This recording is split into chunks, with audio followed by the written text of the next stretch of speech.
Ang isang Russian attack submarine sa karagatan ng West Philippine Sea nitong nakaraang mga araw. Ayon sa mga nakakita, ang underwater vessel ay ang Russian Navy UFA, isang uri ng Kilo 2 class diesel electric submarine. Nakilala din bilang isang highly advanced silent submarine na mayroong kakayanan na magpalunsad o maglunsad ng mga missile. Makikita po niyo ay nakaabang po yung mga kawani ng media, no? Dito sa pagpa-file. Inaasahang paghahain ng impeachment complaint ng isang grupo o ng Akbayan Party List laban kay Vice President Sara Duterte. In fact, maski po yung dati po, sinasabi po natin kailangan ng suporta ng presidente, pero ang una pong naging ng impeachment, kung maalala po niyo, si President Joseph Estrada.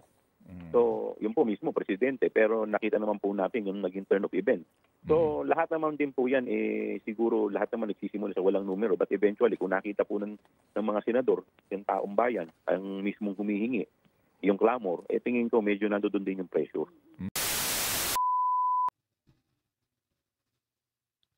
Yes. Magandang hapon muli mga kasama. Nandito naman si Kuya Goods nagbabalik. At syempre kung hindi ka pa nakasubscribe sa ating channel, pakipundot na lang po ang subscribe button para lagi kang updated sa ating mga video. Grabe, no? Samut-saring issue. Oo, political issue. Oo, nakapokus sa mga Pilipino sa political issue. Hindi natin namamalayan, meron na palang threat ang Pilipinas, di umano. Oo, ibang klase ho ang nabalitaan natin, ha? O, ayon niya sa isang media at doon pansinin nyo ha, wag ho kayo munang mag-focus sa politika. Oo, hindi nyo namamalayan, baka napasukan na tayo ng mga alien sa Pilipinas. Diba? Baka nakapasok na ang mga alien at maghasik na ng mga, alam nyo na, gusto ng alien, diba? So, mamaya may papakita ako sa inyong slide, ha? Ang sabi rito, Russian attack submarine na mataan sa karagatan ng West Philippine Sea nitong mga nakarang araw. Ibang klase ho ang usapin na yun, ha? Hindi na ho makatuwiran, hindi na ho kaaya-aya. Pero bago natin ipakita sa inyo yung slide na yon, ito muna tayo. Oo, dagdag na kaso. Meron hong naghahain na ng impeachment, mamaya sa slide, sa video. Meron na hong hinahain na impeachment para kay Ate Sara. Ngayon, ito sa balita na ito, ang unang slide na mapapakita ko sa inyo, ito ho, yung dagdag na kaso. Panibago na naman di umano. Ayon yan, kanino? Dito sa mapapanood nyo, sila ho ang nagbalita nito, ha. Ayon yan, sa tagapagsalita ng PNP. Panoorin natin yung pahayag, ha. Ito nga, dagdag na kaso versus Vice President Sara Duterte, posibleng isampa ng PNP. Pasok mo, ma'am. Hindi lamang po sa ating Vice Presidente, lahat po ng may kinalaman po doon sa nangyaring insidente nung nakakaang dalawang Sabado po. Nauna na nga po tayong nakapagsampa ng direct assault, disobedience to a persons in authority or their agents at saka yung grave coercion. But alam po natin ang public officers and employees po kapag nasasangkot po to sa anumang krimen, sa criminal case, ay may kaakibat po yan na administrative at civil cases po. So yun po yung tinitignan po natin dito po sa ginagawa po nating pag-iimbestiga. Ang CIDG po ay patuloy pong nag-iimbestiga at kumakalap po ng mga ebidensya to support other possible cases that would be filed against those responsible nung nakakaang 2 Saturdays ago po. Kung matatandaan nyo po, ang PNP po ang kauna-unahang nagsampa po ng kaso laban po sa mga individual dahil sabi nga natin, hindi natin po pwedeng palagpasin ang ginawang aksyon po ng ating pangalawang Pangulo, bagamat ginagalang po natin ang ating pangalawang Pangulo at ang ganyang mga security dahil gusto na nga nating maipakita sa ating mga kababayan na yung ating batas ay ina-apply kahit sino pa po ang nasasangkot po dito kasi ayaw nga natin na maakusahan na meron tayong pinapabuhan at pagdating sa pagpa-file ng kaso ay yung maliliit lamang po yung kinakasuhan natin. Kaya nga po, this is precisely the reason kung bakit hindi natin pinalagpas yung pananakit at pagmumura sa ating mga pulis at wala po itong halo. Sinasabi nga, no less than our Chief PNP has issued a statement na itong mga kasong isinampa po natin are not politically motivated but grounded on the lawful exercise of our mandate before our people po. So, sabi rito, sila yung kauna-unahang nagsampa ng kaso kay Ate Sara. Ngayon, merong slide dito. Ang sabi naman dito sa slide na ito, NBI nag-iimbestiga na kahit wala pang formal complaint. hingil sa banta ni BP Sara kay Pres Marcos. O iba naman to, sa NBI naman to. Samot-sari na eh. Isipin nyo ha. Yung nagsalita si Ate Sara patungkol dun nga dun sa sinasabi na kapag siya ay so eto na yon. Ano sagot dito ng NBI patungkol nga dito? So abangan nyo yung video natin nakakatakot na po yung nangyayari ngayon. Ibig sabihin, may submarine, hindi natin alam kung nakapasok na. Ito po ibalita. Hindi ko naman to kinuha kung saan-saan. Ako ay nagre-reaction patungkol dito sa nababalita na ito. Hindi ho malabo na mangyari. O kasi ang tao na ang mga Pilipino na-focus ho. Nakapokus ho talaga. Isipin nyo, mantakin nyo nakapokus sa political issue. Diba? Wala ho tayo nababalitaan na nung mga nakaraan na ganto, ganiri. Eto, meron na pulang namataan. Buti na lang na ihayag. Siguro kung yung mga vlogger ay malalapit lang sa West Philippine Sea, baka napakita rin nila yan. Oo, at nahayag nila. So ito si Ate DJ Chacha. Ate DJ Chacha, sagutin mo nga ito.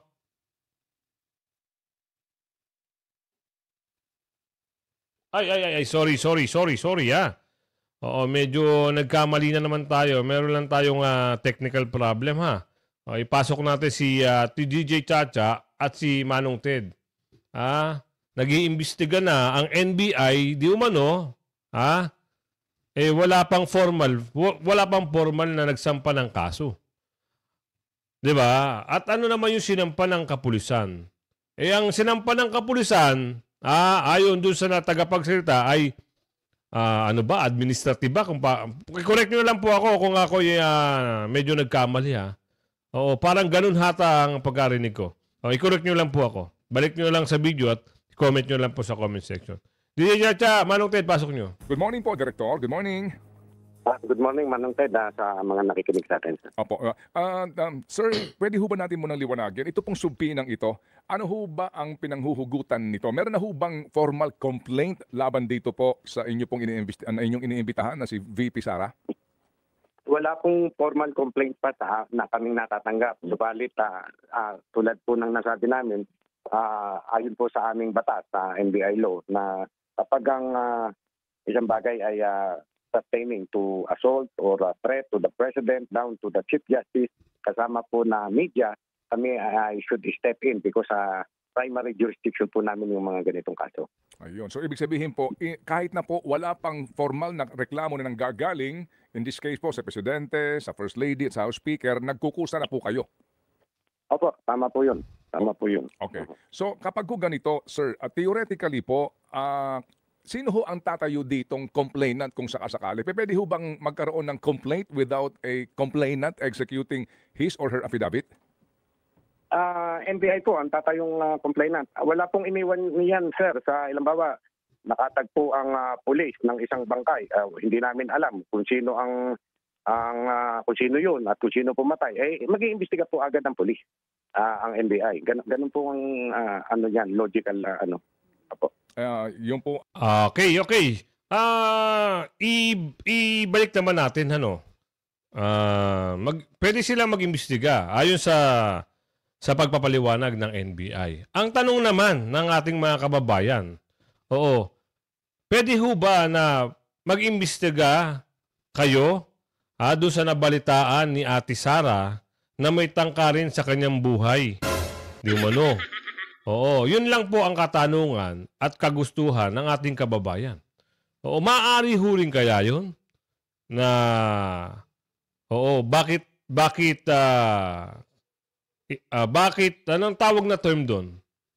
Pwede ho ba na kahit papano imbestigahin nyo rin yung sinabi ni Ate Sara na may tangka sa kanyang buhay?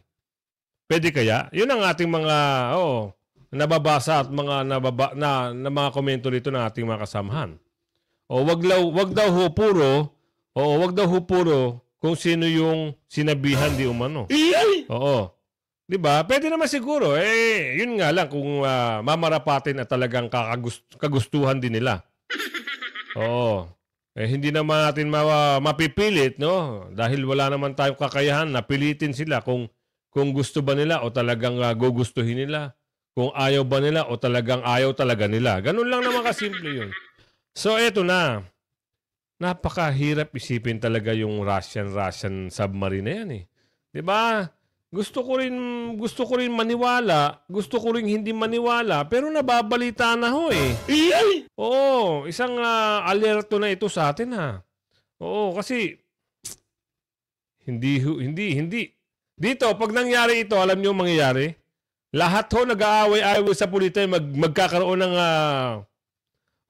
magkakaroon ng isang ayun yung sinatawag na unity. Unity na talaga 'yon. Pag nangyari 'yan, na magkaroon ng sigalot, wag naman sana ha. Kung halimbawa merong umalma o merong nag-umpisa, wag naman po, no. Maraming madadamay. Ang kagustuhan lang sana ng ating kababayan maayos na pamamalakad. At siyempre, maging tapat. Maging tapat lang ho. Na walang itinatago. Ayos na. Hindi natin hinahangad walang hinahangad ng mga kababayan natin na masama para sa bayan. Tama ho ba? Eto na. Meron nga nagsusulong eh. Meron na ho nagsusulong talaga ha. Ibang klase mga nagsusulong. Mga iba't ibang advocacy. Pero ipasok natin yung slide kung saan mga kasama yung pagpapalaya kay Chief of Staff Lopez. Ano ba ang kwento rito? 'Di ba? Ano ang paglilinaw na dapat linawin, ha? Kasi 'di ba dapat 5 araw lang. So nadagdagan na nadagdagan. Inabot ng 10 araw. So ano yung susunod, ha? Kaya dito lilinawin ho yan ni Manong Ted kung ano-ano yung mga pag-uusap, ha? Maayos sa maayos kung may mga gandang pagpapaliwanag. Alam niyo naman si Manong Ted, magaling to eh. Tuloy na natin to para dire-diretso. Nasa ating linya ngayon ang chairperson po ng komite, si Congressman Joel Chua ng Maynila. Maganda umaga po, Congressman. Ay magandang umaga po, Manong Ted, at sa lahat po ng inyong tagapakinig. Opo, meron pong mga nagulat nito hong inyong inilabas po na release order na ito over the weekend at kanya-kanya po naman to ng opinion pero hindi may tatanggi. May mga nagsasabi na parang lumambot na ang komite in the light of the statement of President Marcos na huwag daw maghahain ng impeachment complaint laban kay VP Sara. Ano pong masasabi niyo ron? Well, una-una, Manong Ted, ito pong contempt order po ni Attorney Zulaika Lopez. Ang ground po dito ay Section 11, letter F. Yung tinatawag po natin undue interference in the conduct of proceedings. Sa amin pong internal rules, pag ikaw po ay na-contempt at ito po ang dahilan, hindi ka po pwedeng makulong ng more than 10 days. Ang maximum period po is 10 days. At nung Saturday po, yun po ang ika-10th day, kaya wala pong dahilan para ito po ay ma-extend dahil base po sa aming rules, yun po yung pinaka-maximum na po pwede po makulong siya based on that ground. Opo. Yun po ang dahilan talaga po nito. No? Otherwise, baka na kayo maihabla sa hukuman for illegal detention. Tama po kayo dyan. Opo. At on top of that, ganoon naman din po siya. Siya po ay sumulat sa amin na siya po ay makikipag-cooperate at siya po ay a-attend in the event na siya po ay kailanganin. Okay. Kailan po ang inyong next hearing, Congressman? Sa ngayon po ay hindi pa po namin na-iseset dahil ang isa po sa mga nagiging challenge po sa akin ngayon is yung pagmamaster ng quorum. Dahil pagpasok po ngayon netong December, medyo ang dami na po mga activities ng ating mga kasama. Pero siyempre ito po ay pag-uusapan po namin kung sakasakali kung kailan po yung availability para makakuha po tayo ng quorum. Congressman, alam po naman natin, di ba, that there's such a thing as imaginary quorum, no? in committee hearings. Meron ho ba talagang kung may question ito ngayon? Ngayon po, nakikita po natin, halos lahat po kino-question eh. Nung nakita po naman natin, pati po yung mismong jurisdiction ng ating committee ay kino-question ni Congressman Marcoleta at ng mga iba pang mga uma-attend dito. Kaya tayo po maingat po tayo pagdating po dito. Opo, pero hindi... Nako po. Kini-question din ni Congressman Marcoleta. Grabe naman, ano? Grabe naman po pala. Ibang klase na naman itong kwento ata na ito, di ba? No? Si Congressman pa Marcoleta ngayon nagka-question. Hindi ba pwede ang taong bayan na mag-question? Di ba? Sa mga nangyayaring hindi kaganda-ganda, hindi kaaya-aya, di ba? No? Ay, tuloy natin. Naku po.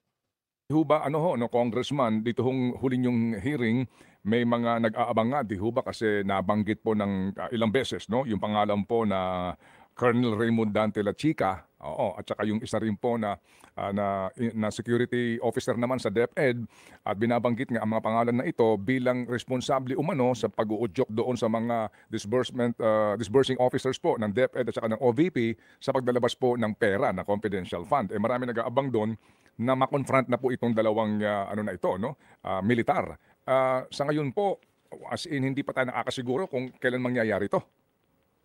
Tama po kayo. Nung nakaraang pong hearing, kung natuloy po yun, sila po ay invited. Kaya po sa susunod pong hearing, kung ito po ay maiseset na po natin, sila po ay magiging invited po. Apo. As in, sa ngayon ho ba, among you, members of the committee, meron na ba kayong naiisip po na pecha ho dito that you can establish quorum? Well, hopefully po, this week or next week or early next week, sana po makapag-set po tayo ng isa pang committee hearing. Okay. Congressman, ang inyong pasok na lang hanggang December 18 ba o December 20? Technically hanggang December 20, pero ang Kongreso po talaga hanggang 18 ang talagang pasok po. Opo. Sige po. So, in case ho ba, tingin ho ninyo, ilan pa bang hearing pong kailangan po ng inyong komite para po natin masarhan na itong investigasyon? Siguro po, isa or dalawa at most dalawa. Pero yung pinaka huli tingin ko yung mga miyembro na lang po ng committee para at least makuha ko po yung kanilang mga input. Kung ano po yung mga opinion nila, kung ano pa po yung mga gusto nila. Dahil ako po, meron na rin po tayo mga ibang mga suggestion na bubuo natin. Yung mga legislation na gusto po natin. So marami na rin po tayong mga suggestion. So kailangan na lamang po natin mga inputs po ng iba pang mga miyembro. Okay, opo. Pero sir, kung babalikan po natin ang ating mga naging nagdaang panayam, di po binabanggit nga ninyo Congressman Joel na kung ang pag-uusapan po natin ay mga elemento, kung ito para po sa impeachment ay meron po at meron ng malinaw. Hindi ka nagbabago ang inyong stand ron, sir? Hindi po nagbabago ang aking stand. At until ngayon, kahit naman po, sa totoo lang, even without the statement of these two. Yan ha, maliwanag sa maliwanag ha. Oo. Noong nakaraan, ulitin nga natin ulitin natin na yung tanong ni Manong Ted para maliwanag, para naman ma-reaction na natin. Joel, na kung ang pag-uusapan po natin ay mga elemento, kung ito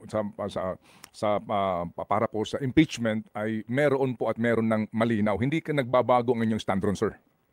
Hindi po nagbabago ang aking stand.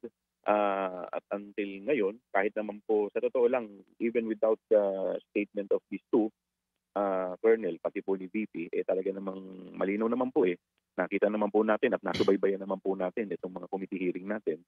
Ang magiging challenge lamang po dyan is yung possibility sa impeachment. Dahil unang-una po, alam naman po natin, by next year, by February, start na po ang national campaign.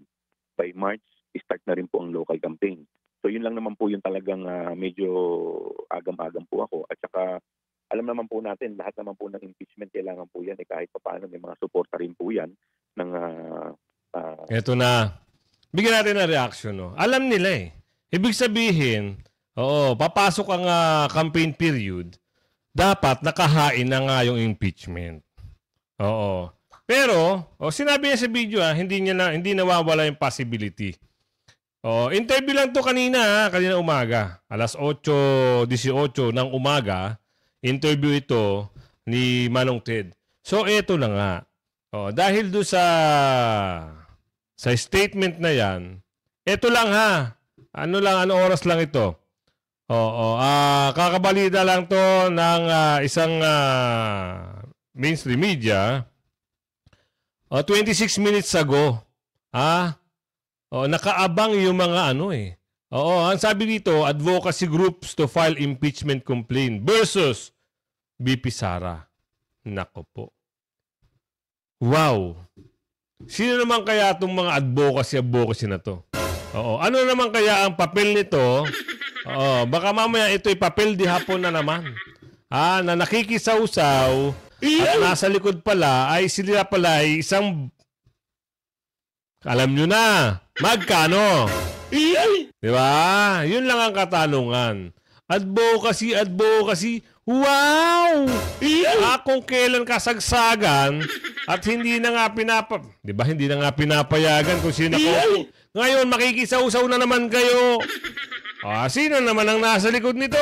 Ang tanong! Alam nyo na. Kayo makakasagot niyan. Ituloy natin yung kay Manong Ted. Gusto nyo ibigay ko na yung slide sa inyo doon sa pag-uusap sa Russia. Mamaya na, Russia, pag-uusap sa Russia tuloy. Russian attack submarine na nakita. 'Di ba?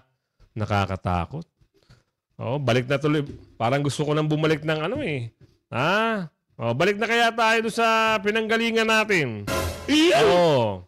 Baka mamaya nga, totoo nga yung sabi-sabi na manghuhula. Diba? Meron manghuhula na iba talaga yung mga pinupunto nila wag naman sana Ipanalangin natin na wag naman sana. Diba? Mahirap yung mga ganung bagay.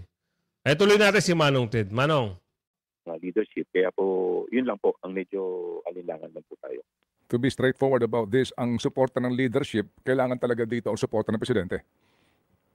Tama po kayo. I agree with you. Opo. And in the light dito sa kanyang sinasabi na Ibig sabihin, ulitin nga natin yun. Ulitin natin kasi naguguluhan tayo Ayaw nung nakaraan. Parang may pag-amin dito di umano. Tinanong siya tama po kayo. Ulitin natin para maganda-ganda. Ang medyo alinlangan lang po tayo. To be straightforward about this, ang suporta ng leadership, kailangan talaga dito ang suporta ng Presidente. Tama po kayo. I agree with you. Opo. Diba? Woo!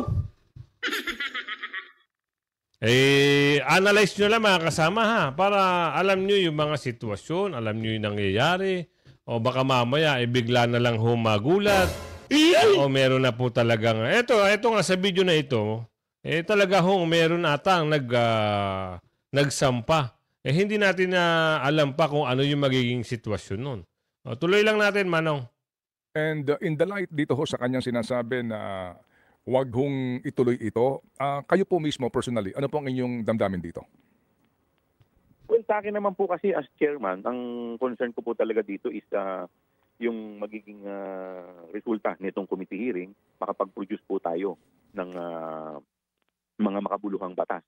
Pagdating naman po sa impeachment, kagaya po ng sinasabi ko, talaga naman pong nakita naman po natin, marami po talaga mga issues na hindi po nare-resolve.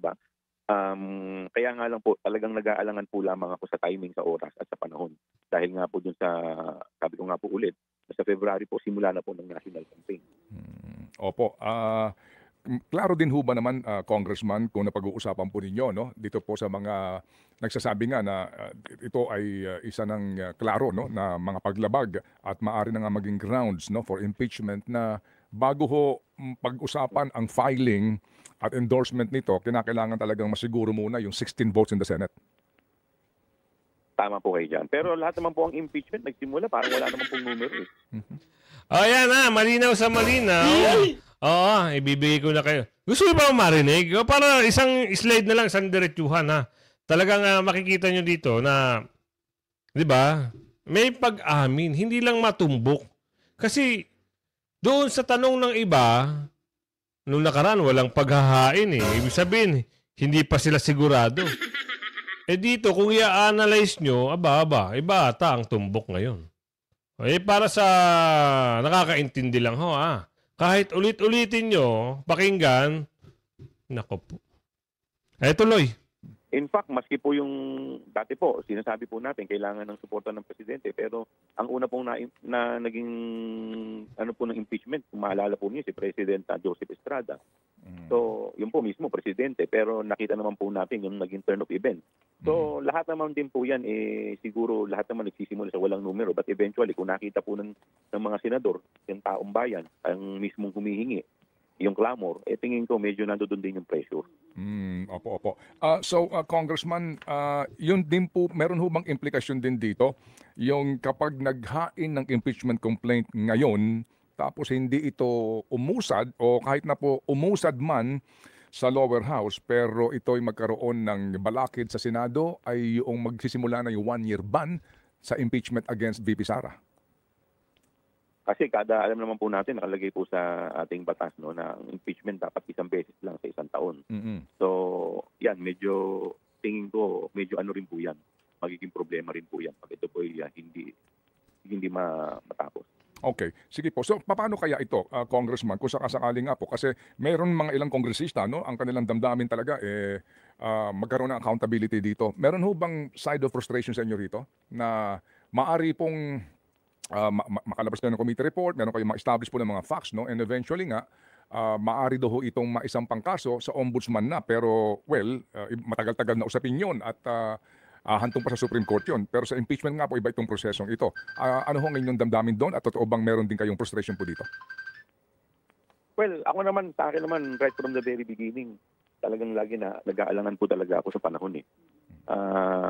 Ang sa akin lang naman po bilang chairman, ang talagang primary concern ko is makagawa po ng batas base po dito sa committee hearing po namin. Opo. Sige po. So, dito po sa pahayag ng ating Pangulo, hindi po ito dahilan para manlambot na kayo ngayon sa Committee on Good Government, Congressman. Ako sa tingin ko, wala naman pong dahilan para manlambot dahil at the end of the day, tingin ko naman yun ay opinion ng ating Pangulo na dapat din naman po nating galangin. But at the end of the day, siyempre, yung mga mamabatas, may kanya-kanya ring opinion yan eh. Opo. Pero hindi ho ba kung napakinggan niyo po yung kanyang yung kanyang pahayag na yung sa kanyang sinasabi na yan ay aking papalagan, di ba doon naman klaro sinasabi niya na dapat iginagalang natin ang poder ng Kongreso po dito. Tapos dito po sa kanyang pahayag na pangalawa na para baga sinasabi niya na Kongreso, huwag niyo ituloy ito. Anong basa niyo doon? I think it was a private communication. Sabi nga po ni Presidente, private communication. But insofar as I'm concerned, wala naman din po nagsasabi sa akin. Wala rin man pa tumatawag sa akin para sabihin na tumigil dito sa sa ginagawa po nating hearing. So ako lang naman, tuloy lang naman ako. Tuloy lang naman ako sa ginagawa ko po. Dahil insofar as I'm concerned, ano na to eh? Tapos na eh. Tapos na yung hearing nyo? Insofar as I'm concerned, halos tapos na rin po ito eh. Whether makuha po namin yung statement ni BP, makuha po namin yung statement ng dalawang, kasi ako naman, tayo naman po, nakikita naman po natin yung kwento. Unang-una na lang natanong ko dyan, yung SDO, bakit niya binigay dun sa kernel, hindi naman po accountable. So doon lang, may problema na. Alam naman po natin lahat yun na may problema. Eh di tapusin nyo na, kuya. Kung tapos na pala, pinapatagal nyo pa. Kung yun pala ang gusto nyo mangyari, ang ending din ay ganon, madaliin nyo na nga kuya. Sabi na naman nag-comment dito, kailan ba? Para nakaprepare daw sila di umano. Ayun ang sabi dito, Raquel Bordado. Salamat Raquel ito na nga. Ay, nako. Ano ba ito? Ito na yung sinasabi natin ng mga advocacy group na nagpahayag ng impeachment kay BP Sara. Pinail ata ito. Liwanagin natin Baka mamaya ito'y kwento-kwento lang. Pero hindi Mga reporter yung nandito Diba? Ano meron dyan mga kuya? Ipasok nyo. Makikita po niyo ay nakabang po yung mga kawani ng media dito sa pagpa-file. Inaasahang paghahain ng impeachment complaint ng isang grupo o ng Akbayan Party List laban kay Vice President Sara Duterte. So, dyan po bababa. Dyan, dadaan. Papunta po yan. Batay sa rules, lahat po ng... Narinig nyo kung sino naman ang nasa likod. Anong nasa likod? Narinig nyo? Grabe, walang katigil-tigil. Sa bagay, yan ang kagustuhan nila. Wala talaga silang kadala-dala. Ibig sabihin, meron namang nasa likod nito. Di umano. Tuloy. Impeachment complaint dito sa House of Representatives ay idadaan po yan sa tanggapan po ng Secretary General ng Kamara de Representante. So nakabang po ngayon yung ating mga kasamahan sa media dito sa inaasahang impeachment complaint filing ng Akbayan laban kay BP Sara Duterte.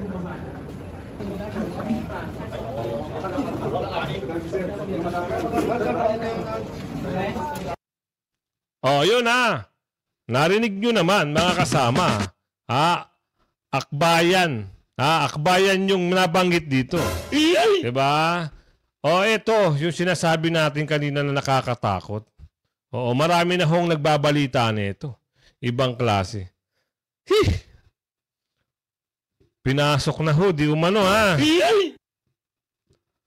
Ito yung nakakatakot. Totoo.